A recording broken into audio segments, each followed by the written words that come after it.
প্রিয় প্রণয়িনী সিজন ২ লিখেছেন জান্নাত নুসরাত। পর্ব সংখ্যা ৫৩-র প্রথম অংশ। গালে হাত দিয়ে নিশ্চুপ বসে আছে নুসরাত, পা দুটো তুলে রাখা সামনে ডিপ্লেক্সের ওপর। ক্যাশ কাউন্টারের বিল করছে তিনজন কালো পোশাক পরিহিত মেয়ে স্টাফ। তিনতলা বিশিষ্ট সোয়েট চয়েস লোকজনের সমসংখ্যা কম নয়, ৩০-এর অধিক। সিলেটের মোট ৩টি শোরুম তাদের। আজ নাসির সাহেবের নিজস্ব শোরুমে এসেছে নুসরাত। ভদ্রলোক তাকে সবকিছু দেখতে বলে কারখানায় যাচ্ছেন বলে হেলে দুলে চলে গেলেন। ঘণ্টাখানেকের ভেতরে কয়েকজন ভিআইপি কাস্টমারও এসেছে। বসে বসে মাছি মারা ছাড়া নুসরাতের তেমন কোনো কাজ নেই এই মুহূর্তে। আসার পর থেকেই থার্ড কর্নার, ব্রাড কর্নার, ব্যান্ড কর্নার আর এক্সক্লুসিভ কর্নার থেকে কয়েক ধরনের জিনিস আত্মসাৎ করে ফেলেছে। বেশিরভাগ জিনিস সেলিনে নিয়েছে, সহজে খুঁজে পাওয়া যায় না তাই। নিজের হাতের ব্যাগটা একটু চেক করে নিল নুসরাত। সেলিনের পারফিউমটা বের করে একটু আশপাশে এয়ার ফ্রেশারের মতো স্প্রে করে জাইনকে কল লাগালো। কাউকে জ্বালানোর জন্য খুঁজে না পাওয়ায় জাইনকে এই মুহূর্তে সবচেয়ে প্রয়োজনীয় ব্যক্তি বলে মনে হলো নুসরাতের নিকট। অডিও কল দেয়নি, ভিডিও কল দিয়েছে। ঘড়ির কাঁটার সময় দেখে নিল ৫টা বাজছে। এবারও চোখ পড়ল তারিখের দিকে। ১ সেপ্টেম্বরের ঘরে আটকে রয়েছে। আসসালামু আলাইকুম। নুসরাতের ভাবনার সুতা ছিঁড়ে জাইনের সালামে গম্ভীর স্বরে গম গম করে ভাসলো আশপাশ। নুসরাত নিজেও সালামের উত্তর দিল, ওয়ালাইকুম আসসালাম, কেমন আছেন? জাইন ক্যামেরা থেকে দূরে দাঁড়ানো বলল, আলহামদুলিল্লাহ ভালো। আমাকে কল দেওয়ার কারণ কি? নুসরাত বিগলিত হাসলো, কপালে মেসেজ করতে করতে বলল, আমি কিছু একটা ভাবছিলাম। কথা বলে থামলো। জাইন আগ্রহ নিয়ে চেয়ে আছে তার দিকে। নুসরাত বলতে শুরু করলো, ভাবছিলাম আপনার লাইফে ফার্স্ট লাভ কে? জাইন হাসলো, ফিসফিস করে উত্তর দিল, আপনার বোন। নুসরাত দুহাতে দুদিকে নাড়িয়ে উঠে দাঁড়ালো। উত্তরটা যেন গনায় ধরল না, ঘুরিয়ে পেঁচিয়ে একই প্রশ্ন করলো, ভাবুন ইসরাত আপনার জীবনে নেই, ইসরাতকে ভুলে যান। জাইন ভাই, এবার বলুন আপনার লাইফে ফার্স্ট লাভ কে? জাইন দুপাশে মাথা নাড়িয়ে বলল, নুসরাতকে বলল, তাহলে এই প্রশ্নের উত্তরই আমি দিতে পারবো না। নুসরাত জোর দিল তার কথায়, প্লিজ জাইন ভাই প্লিজ উত্তর দিন। ইসরাতকে ভুলে যান আর ফার্স্ট লাভকে বলুন। জাইন উত্তর দিতে সময় নিল। মোবাইলের দিকে বুঝে এসে ভারী গলায় বলে উঠল, এই দেহে প্রাণ থাকতে আপনার বোনকে ভোলা আমার দ্বারা সম্ভব না। আমার জীবনে প্রথম এবং শেষ ভালোবাসা আমার স্ত্রী, আমার সহধর্মিণী ইসরাত। ওনা থাকলে আমিও থাকবো না এই পৃথিবীতে। বাস, কথা শেষ।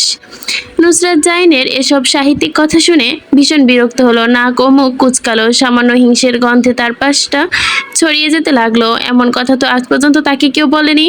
তাহলে ইসরাতকে কেন বলবে বেটা? তাই খতিয়ে উঠে বলল, কি মিয়া, তখন থেকে বোন বোন লাগিয়ে আছেন কেন? বোন ছাড়া আর কাউকে ভালোবাসেননি? চোখ তুলে তাকাননি?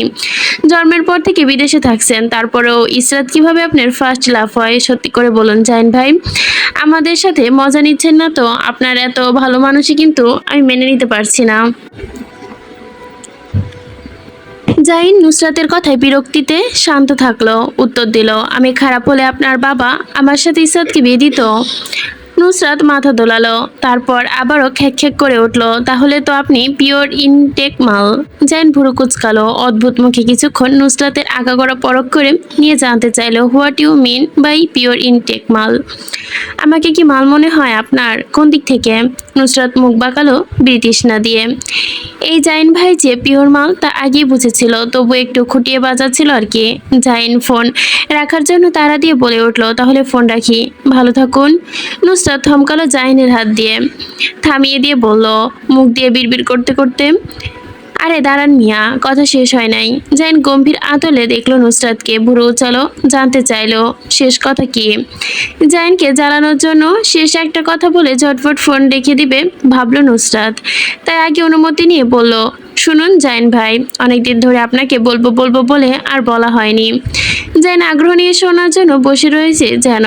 নুসরাত সময় নিল কতক্ষণ কথা বলার জন্য। অতবার বলল, পুরুষ মানুষদের চাপদারি আর শ্যামলা রং বেশি মানায়। এমন সুন্দর মানায় না, এইটাই বলার জন্য কল দিয়েছি আপনাকে। হুদাই এতক্ষণে হাঁসের ঠ্যাং বগের ঠ্যাং বলে গল্প করছিলাম সঠিক সময় আসার জন্য। গা জ্বালিয়ে দেওয়া কথা শেষে ফোন ডাকতে চাইলো তাড়াহুড়ো করে নুসরাত। জাইন ডাকতে দিল না, বিন্দুমাত্র ছাড় না দিয়ে সেও কথার বিপরীতে একই টন টেনে উঠলো। মেয়ে মানুষের শ্যামলা হতে নেই, তার ওপর আপনার জবান চলে কেচির মতো ক্যাচ ক্যাচ করে। কেউ তো বিয়ে করবে না, যার গলায় ঝুলবেন সে বুঝবে কি জিনিস। নুসরাতের কথাটা মাটিতে পড়তে দিল না, একদম ধর করে তুলে জাইনের গায়ে ছুঁড়ে মারল যেন। যে বিয়ে করার সে তো করে নিয়েছে বহু পূর্বে, তাছাড়া কাউকে না পেলে আপনার হাদারাম বলদ ভাইয়ের গলায় ফুলের মালা হয়ে ঝুলে পড়বো। কথা শেষে গট করে ফোনটা কেটে দিল, অতঃপর হু হু করে হাসলো। অ্যাসিস্ট্যান্ট ম্যানেজার আলমগীর সাহেবের সাথে বর্তমান বাজারে সেলস মার্কেট নিয়ে কথা বলছিল। গত বছরের তুলনায় এবছর লাভ কতটুকু হয়েছে, গত মাসে কি সেলের তুলনায় এ মাসের সেল কতটুকু বেশি, এসব জানতে চাইলেও অবশেষে কোন কোন ব্র্যান্ডের স্টক আনতে হবে, শোরুমে কি কি চেঞ্জ করতে হবে তা নিয়ে দীর্ঘ আলাপ হলো। দুজনের ভেতর আলাপ জমে উঠেছে কয়েক মিনিটের ব্যবধানে। আলমগীর সাহেবের কাছ থেকে হাতের মাসিক রিপোর্টটা এনে দেখছিল মনোযোগ সহকারে নুসরাত। সহযোগী ম্যানেজার আবির বরাবর এসে তাদের কথা বলার মধ্যে হাত ঢোকানোর প্রচেষ্টা করছিল। নুসরাত বেশ কতক্ষণ খেয়াল করলো তা, বিরক্ত হলো। কথার মধ্যে ঢোক পড়াই চেষ্টা করলো, মনোযোগ বিনষ্ট হচ্ছে তার, তবুও মনোযোগ ধরে রাখার চেষ্টা করলো। সহকারী ম্যানেজার আলমগীর বলেছিলেন একজন ভিআইপি কাস্টমার আজ ক্যালির ব্যাগ খোঁজ করছিল। আমাদের শোরুমে ক্যালির ব্যাগের কোনো স্টক পাওয়া যায়নি। নুসরাত ঠোঁট টিপল, বলল ক্যালির ব্যাগ পাওয়া মুশকিল বটে আলমগীর সাহেব, আমার নিজের কাছে মাত্র দুটো আছে ভিআইপি কার্ড লাগিয়ে এর জন্য। অনেক কষ্টে আমি নিজেই কালেক্ট করেছি এগুলো। ভদ্রলোক নিজেও নুসরাতের কথার বোঝা মাথা দোলালেন, বললেন লুই ভিটন এর শিপমেন্ট আনতে চাচ্ছিলেন না আপনারা? ওইটা আসবে কবে ম্যাম? নুসরাত নিজের ল্যাপটপ ব্যাগ বের করতে করতে ডিসপ্লের ওপর থেকে মেল চেক করলো। অতঃপর শিপমেন্ট আসতে সময় লাগবে, 6 মাসের অধিক তাড়াতাড়ি পাওয়া যাবে না। নুসরাতের কথা শেষে কেটে চলে গেল যেন আবির। নুসরাত কোনো সুযোগ দিল না, জিজ্ঞাসা করলো সে সুয়েজ নতুন কাপড় কবে বাজারে লঞ্চ হবে? আবির সুযোগ পেয়ে ঝটপট উত্তর দিল, এখনো তারিখ ঠিক হয়নি ম্যাম। আনোয়ার সাহেব ধমক দিয়ে খাদে নামানো কণ্ঠে বললেন, তুমি বেশি জানো আবির? অতঃপর নুসরাতের দিকে তাকিয়ে বলল, আগামী মাসের 18 তারিখে লঞ্চ হবে ম্যাম। নুসরাত এবার গা শিহরণের দৃষ্টিতে আবিরের দিকে দেখে নিল ওপর নিচ। আনোয়ার সাহেব বর্তমান বাজার মার্কেট সম্পর্কে ধারণা দিতে লাগলেন। তার কথার মধ্যে আবির বাহার ঢোকালো। নুসরাত শুধু চোখ গরম করে দেখলো তাকে। এতক্ষণ নিজের ধৈর্য ধুয়ে খুঁচিয়ে তেতিয়ে উঠল সে, দাঁতে চাপ চেপে মুখ আটকালো, মেকি হাসার চেষ্টা করে দাঁতে দাঁত পিষল, আশপাশে চোখ বুলিয়ে নিয়ে অশরীরদের মতো হিসিস করে উঠল অতর্কিত গলায়, আরেকবার যদি আমার কথার ভেতরে তোর লাড়ের বা হাতটা ঢোকানোর চেষ্টা করিস তাহলে পশ্চাৎ দেশে লাথি দিয়ে সুয়েজ চয়েসের বাহিরে ফেলে দিয়ে আসবো। মোটেও হুমকি ধমকি দিচ্ছি না, তোমাকে আমি লাস্ট ওয়ার্নিং দিচ্ছি, নেক্সট টাইম কথা বলবা না, উপরে ফেলবে একদম, গট ইট। নাসির মঞ্জিলের ড্রয়িং রুমে ঠোঁটের কুটিল হাসি ঝুলিয়ে বসে আছে নাহিয়ান। সাদা পাঞ্জাবি, বলিষ্ঠ দেহের ভাঁজে ভাঁজে সেট করা। নিয়মিত যে শরীরে ব্যায়াম করা হয়, এ দেহে কঠোর পেট পেতে ভীষণ কসরত করতে হয়েছে তার, আর বলার অপেক্ষা রাখে না। রুক্ষ পোষ্ট দেহের আরিয়ান নাহিয়ান ড্রয়িং রুমের সাদার মধ্যে গোল্ডেন কারুকাজ খচিত রাজকীয় সোফায় বসে আছে, হাতে কফির মগ, মেপে মেপে কাপে চুমুক বসাচ্ছে, একটু এদিক ওদিক সেদিক দৃষ্টি তাক করছে, ভীষণ মনোযোগ সহকারে কাপের কফিটুকু পান করছে। নিজের দিকে নাসির সাহেবের জহুরি নজর অনুভব করতে পেরে চোখ তুলে তাকালো সম্মুখে। তার দিকে সূক্ষ্ম চোখে তাকিয়ে আছে দেখে হাসলো সে, ঠোঁটের কোণ বাঁকে ভদ্রভঙ্গিমায় সালাম দিয়ে জিজ্ঞাসা করলো, কেমন আছেন আঙ্কেল? শরীর ভালো আছে আপনার? নাহিয়ানের সেই ক্ষীণ আওয়াজে ড্রয়িং রুমে ঝংকার তুলে যেন, থেকে থেকে কপালে গম গম আওয়াজে ভরে ওঠে যেন তা। নাসির সাহেব খেয়াল করলেন ছেলেটার কথার বিরক্তি লুকাচুরি জোরাচুরি নেই, সাধারণভাবে কথা বলছে, চোখে চোখ রেখে মেপে মেপে নিজের আত্মবিশ্বাসী ভঙ্গিমাতেই।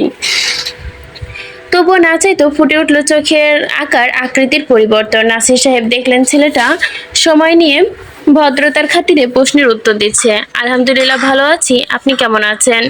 নাহিয়ানের চোখের পাতা কিছুটা কাঁপলো, হয়তো কপাল সময় নিয়ে উত্তর দিয়ে। নাসির সাহেবকে তাড়া দিলেন না উত্তর দেওয়ার জন্য।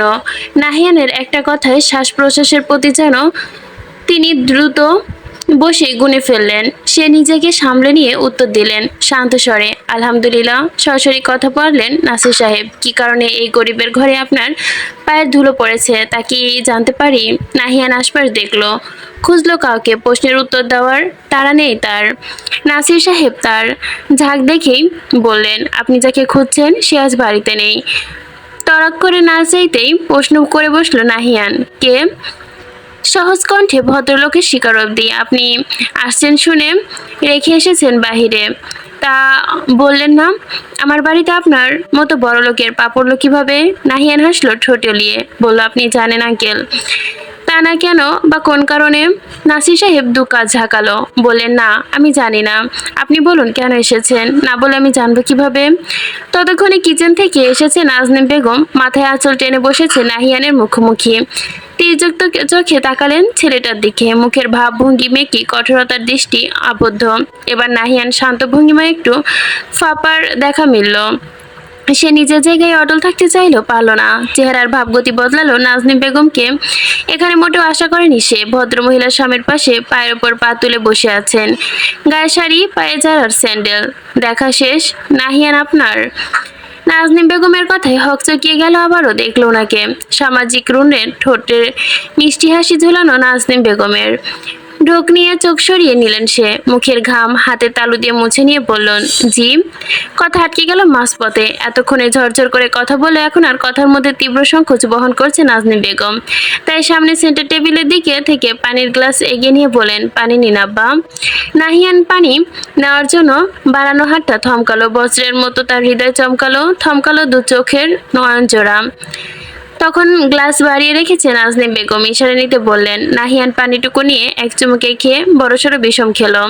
তা দেখে নিজের জায়গা থেকে উঠে এসে পিঠে চাপড় দিলেন ভদ্রমহিলা। স্বামীর চোখ রাঙানি অবজ্ঞা করেই বললেন, তাড়াহুড়ো করছেন কেন আপনি? আস্তে ধীরে খান। স্ত্রীর এমন অন্য ছেলের জন্য ধরো তুতলে পড়তে দেখে বিরক্ত হলো নাসির সাহেব। কঠোর কণ্ঠে আদেশ দিলেন, নাজনীন ওর থেকে দূরে সরে আসো। স্বামীর কথায় ঘাড় ঘুরিয়ে তাকালেন। এবার নাহিয়ানের চেহারা দেখলেন, অস্বস্তিতে ঘাট হয়ে গিয়েছে মুখ এইটুকু হয়ে। নাজনীন বেগম ভেবে পেলেন না তাকে দেখে এত অস্থির হওয়ার কারণ কি। কারণের রহস্য উদ্ঘাটনে নামলেন না। পরে ভাবলেন, ভেবে নাসির সাহেবকে আদর্শ মান্য করা, আবার তার দিকে এগিয়ে এসে বসলেন। নাহিয়ান পানিতে চুমুক বসাতে নাসির সাহেব জিজ্ঞাসা করলেন, খ্রিস্টান থেকে আপনারা মুসলিম হলেন কবে নাগাদ? আরেকটা আতর্কিক প্রশ্ন। নাহিয়ান নিজের পানিটুকু খেতে পারলো না আরাম করে।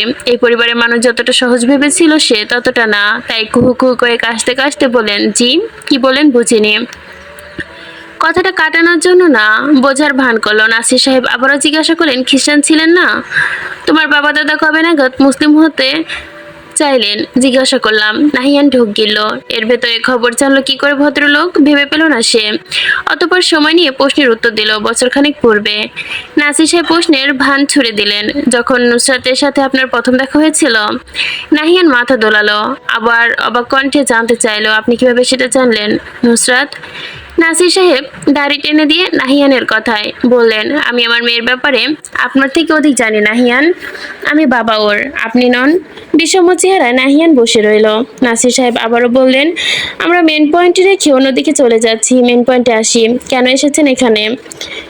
কারণটা স্পষ্ট করে বলে সুবিধা হয়। নাহিয়ান শান্ত ভঙ্গিমায় বলে উঠল, আমি বিবাহের প্রস্তাব নিয়ে এসেছি। পরিবারের সাথে কেউ নেই? জি না।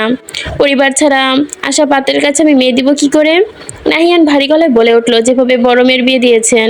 সামান্য ভরকালো নাসির সাহেব, তবুও চেহারা দৃশ্যমান হলো না। আবারও শুধরালেন, আপনার পরিবারে কেউ না থাকলে আমি কার ভরসা আমার মেয়েকে আপনাকে দিব? নাহিয়ান ভরাট স্বরে খেলো যেন চারপাশে বাড়ি। আমার ভরসায় যেহেতু বিয়েটা আমি করবো আপনার মেয়েকে, সেহেতু আমার ভরসায় বিয়ে দিবেন, আমার পরিবারের নয়। নাসির সাহেব মাথা দোলালেন, কণ্ঠে কঠোরতা নমনীয়তার ছিটেফোঁটা নেই। আপনি যদি কখনো তাকে ছেড়ে দেন তাহলে আপনি আমার এই জবান কেটে দিবেন। সে জবান দিয়ে আমি আপনার কাছ থেকে আপনার মেয়ে চাইছি। নাসির সাহেব হাসলেন সামান্য, সহসা ভুরু উঁচিয়ে জানতে চাইলেন, আমি মত দিয়ে দিলেই যাকে বিয়ে করতে আসছেন সে কি মত দিবে? নাহিয়ান মাথা ঝুঁকিয়ে হাসলো, বলল, তার দায়িত্ব আপনি আমার ওপর ছেড়ে দিন, আমি ওনাকে বোঝাবো। বোঝাতে পারলে ভালো। নাসির সাহেব দীর্ঘশ্বাস ফেললেন, নিশ্চুপতা চেপে ধরল ড্রয়িং রুম। নাজনীন বেগম এবার প্রশ্ন ছুড়লে নাহিয়ানের উদ্দেশ্যে, আমাদের ব্যাপারে সব জেনে এসেছেন আপনি? নাহিয়ান ছোট করে উত্তর দিল, জি। নাজনীন বেগম আবার একই প্রশ্ন করলেন, সব তো একদম অতীত থেকে বর্তমান। নাহিয়ান সরাসরি বলে উঠল, মিস নুসরাতের ছোটবেলার বিয়েটা নিয়ে কি আপনি আমাকে জিজ্ঞাসা করছেন? হ্যাঁ। অতঃপর ঠোঁট টিপে আশ্চর্যজনিত কণ্ঠে বলে উঠল, তাহলে আপনি জানেন? নাহিয়ান মাথা দোলালো, বলল, ভালো করে খোঁজ নেওয়ার পর বের হয়েছিল। অতটা ভেতরের খবর কেউ জানে না। নাসির সাহেব ভুরু জোড়ার মাঝে ভাঁজ ফেলে তাকে প্রশ্ন করে, তাহলে আপনি জানলেন কেমন করে? নাহিয়ান মুখে ফস করে শ্বাস ফেলল, যে ইমাম বিয়ে পড়িয়েছিল তাকে তুলে নিয়ে গিয়েছিলাম, কথা আদায় করেছি। বলা শেষে বুঝলাম কি ভুলটাই না করেছে। নাসির সাহেব তাকে কঠিন দৃষ্টিতে দেখলেন, আকস্মিক ধমকে উঠলেন, তাহলে আপনি সেদিন অপহরণ করেছিলেন মসজিদের ইমাম সাহেবকে? অসভ্য! ভদ্রলোকের বকা দেওয়া দেখে যেন নাহিয়ান গোনায় ধরল না, মাছে তাড়ানোর ভঙ্গিমায় উড়িয়ে দিল। নাজনীন বেগম স্বামীকে আর কিছু বলার সুযোগ না দিয়ে শুধরে দিল, কপালে কি হয়েছে তোমার বাবা? নাহিয়ান হাত দিয়ে স্পর্শ করলো ব্যান্ডেজ করা জায়গাটা। তখনই ধূপধাপ পায়ের আওয়াজে বাড়ির ভেতর প্রবেশ করলো কেউ। মাথা ঘুরিয়ে তাকালো নাহিয়ান, অতঃপর হাসলো, হাতের ঘড়ির দিকে তাকিয়ে বিড়বিড় করে বলল, পারফেক্ট টাইমিং মিস্টার আরশ। নাসির সাহেব পাশ ঘেঁষে বসলো। আরশ ভুরু উঁচিয়ে তাকিয়ে আছে এই দিকেই। নাহিয়ান তা খেয়াল করে নিরুদ্বেগ কণ্ঠে বলল, একটা পাগল কুত্তা ছেড়ে দিয়ে এসেছিলাম বলে থমকালো। নাজনীন বেগম চোখ গোল গোল করে আনলেন, তারপর কি হলো?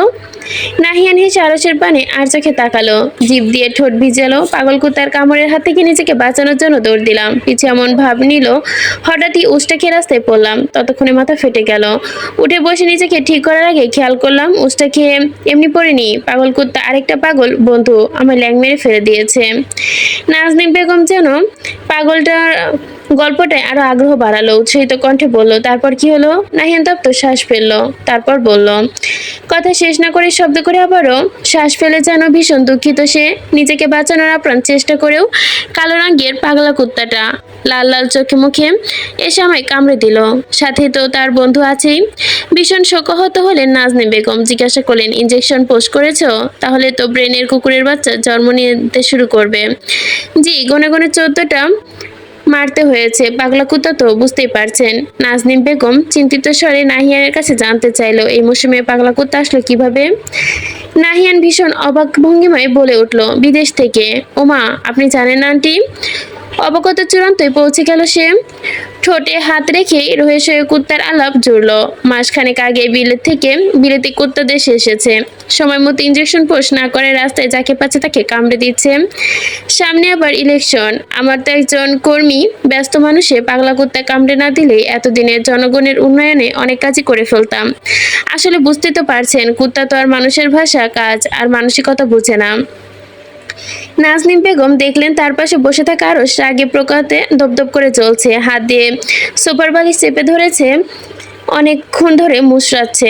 তিনি যে ভীষণ আগ্রহ নিয়ে পাগলের কুত্তার বর্ণনা শুনতে পাচ্ছে, সেই কুত্তা আসলে আরশ। নাহিয়ান আরো বলল, পার্সিয়ান কুত্তা যেগুলো হয় আন্টি, সেগুলো কিছু মানুষের আকৃতি, দুটো পা, দুটো হাত, একটা খাড়া নাক, দুটো চোখ, দুটো কান আর মুখ থাকে। আশ্চর্য জানেন বিষয়, ঠোঁটও থাকে তাদের। আপনি দেখেছেন কখনো এমন কুত্তা? নাজনীন বেগম দেখেননি বলে মাথা নাড়ালো দুপাশে। নাসির সাহেব কুকুরের গল্পে আগ্রহ না পেয়ে চলে গেলেন রুমে। নাহিয়ান কুটিল হেসে তাকালো আরশের দিকে, বলে, একটু বাড়ির বাহিরে পা বাড়িয়ে দেখেন, দেখতে পাবেন উৎপত্তে বসে আছে সবসময় আপনাদের বাসার সামনেই। কিছুটা নারীলোভী কুত্তা, মেয়েটা দেখলেই মাথায় উপর যেন চড়ে বসতে চায়, এই আর কি। আরশ দাঁতে দাঁত চেপে হিসিস করলো, আপনার মতো, তাই না মিস্টার আবরার? নাহিয়ান ভুলে মাথা দোলালো ওপর নিচ, বলে বসলো হুঁ। তারপর বুঝলো ভুল বলে ফেলেছে আবারও। কুটিল হাসির তোরে বাঁকানো ঠোঁট আর তির্যক নয়ন দুটো আরশের দিকে তুলে ধরকিয়ে দুটো ইগলের মতো দৃষ্টি বিঁধল তার পানে। তীরের ফলার ন্যায় দেওয়া আছে তার দিকে তাকিয়ে যেন লোকটি পারলে এক্ষুনি হাতে দলা পাকানো বালিশের মতোই তাকেও ছিঁড়ে ফেলবে। নাহিয়ান শ্লেষ মিশ্রিত হাসলো, কপালে এসে একগুছি চুল জায়গা করে নিয়েছে বহুক্ষণ পূর্বে। তা হাত দিয়ে সরিয়ে নিতে নিতে আলগোছে বুড়ো আঙ্গুল দেখালো, বোঝালো, কোনো কাজকলা করতে পারবি না তুই আমার। আরও সে জিভ দিয়ে গোল করে ঠোঁটটা হাসলো। ভীষণ মন করা দৃশ্য যেন এটি। মিডল ফিঙ্গার বের করে চুলের ভাঁজে হাত চালালো তিনি। তীক্ষ্ণ হাসি তোরে বেঁকেও গেল যেন ঠোঁট, তীরের ফলার ন্যায় ভুরু উঁচিয়ে জিজ্ঞাসা করলো যেন, তুই এখানে কি করছিস?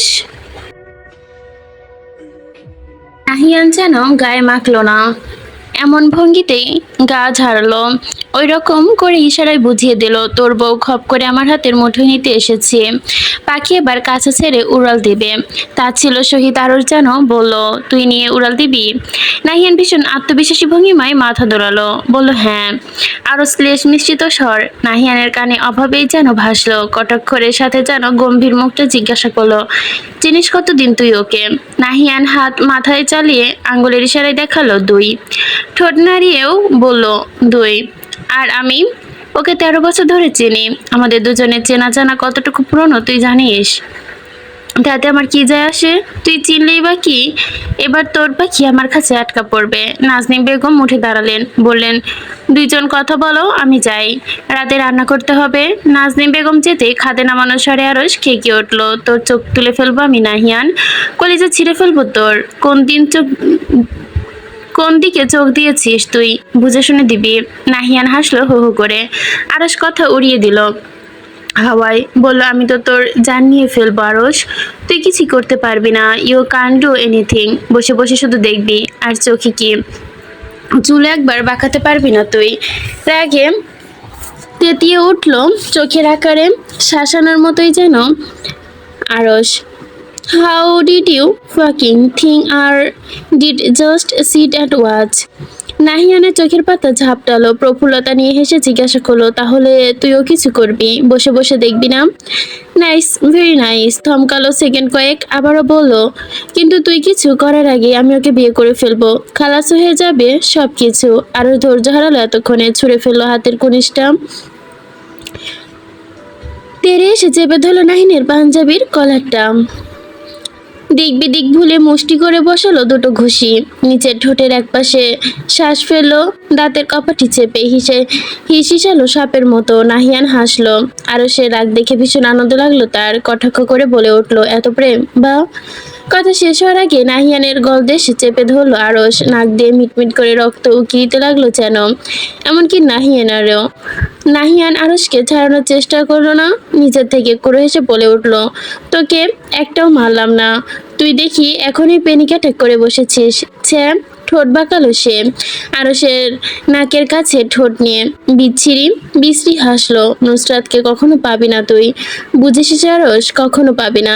আরসের দৃষ্টি ছুরির ফলার মতো শীতল হলো, নাহিয়ানের দিকে তাকিয়ে কটাক্ষ করে হেসে উঠলো আকস্মিক। নাহিয়ান ভুরু কুচকালো, পাগলের মতো করে হাসছে কেন তা দেখলো হতবাক নয়নে। আরস গলা ছেড়ে দিতেই নাহিয়ানের মেঝেতে হাসতে হাসতে হাঁটু গেড়ে বসে পড়লো, নিচের দিকে ঝুঁকে গিয়ে হাসলো নিষ্পকতার সহিত, মাথা ঝাঁকিয়ে নিল নিচের দিকে, হলরুম কাঁপিয়ে আরো বিকট হাসির প্রতিধ্বনি। নাহিয়ান চেয়ে চেয়ে ভাবলো, বউ বিয়ে করার শোকে পাগল হয়ে গেলি নাকি? তার চিন্তা ভাবনার ভেতরে গলদেশে চেপে ধরলো আবারও দ্বিগুণ চাপে, পূর্বের কোনো সতর্কীকরণ ছাড়া হাসি বিলীন হয়েছে ততক্ষণে মুখে ঠোঁট থেকে, গভীর মুখখানা রাখলো একদম নাহিয়ান বরাবর, রাশভারী গলায় স্বাভাবিক ভঙ্গিতেই বলে উঠল, এটা তো আমি, আমার নাম অন্য কিছুর, বুঝেছিস কথার মানেটা?